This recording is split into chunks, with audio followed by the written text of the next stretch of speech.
The Senate Judiciary Committee is holding a hearing today on the Supreme Court's presidential immunity ruling. In July, the court ruled former President Trump cannot be prosecuted for official acts in office. Trump brought the case to the High Court in connection to the federal election interference case against him. He then pleaded not guilty in a revised indictment earlier this month. CBS News congressional correspondent Nikole Killion has the latest from Capitol Hill. So, Nikole, the Supreme Court settled this. What is the Senate looking into? Well, they basically want to review this decision. I mean, keep in mind, obviously, they can't do anything necessarily to change it, but the Senate Judiciary Committee, in particular, Senate Democrats on that panel have really remained extremely concerned about the court's conduct on a range of things, from ethics to this most recent ruling. So they wanted to take a deeper dive into it, and so they brought a number of constitutional law experts in, former experts with involvement in Watergate, and a number of other legal experts to kind of really go through this decision and really explore what it means in full, given the decision earlier this year, which in essence protects some of those core presidential powers.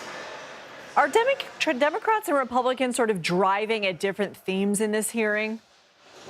Well, as anything that occurs here on Capitol Hill, everything kind of comes down on party lines, more or less. So this particular committee hearing is no exception. But, there certainly was a lot of concern on the part of Democrats that basically this decision by the Supreme Court over the summer allows the former president, or really any president for that matter, to be left unchecked if there is any kind of corrupt behavior during a president's time in office. And so what does that mean? What are the implications of that? So that's kind of the point that Democrats were making. Many Republicans supported the court's decision, some expressing concern, but for the most part, seeing this as more of a political exercise rather than a judicial one.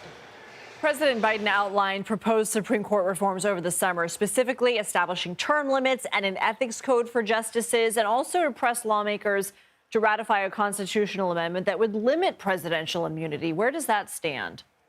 Well, it's doing just that. It's standing. As we know also here on Capitol Hill, things don't always move quickly, particularly when they're pushed by one particular party. So again, on the part of Senate Democrats, they've been very aggressive in trying to draft a number of pieces of legislation around Supreme Court reform, ethics, and the like. But as you know, in the Senate, any piece of legislation is going to require that 60-vote threshold, and there simply are not the Republican votes to support this type of legislation that's being proposed. So consequently, yes, it's been introduced, but hasn't gone much further than there.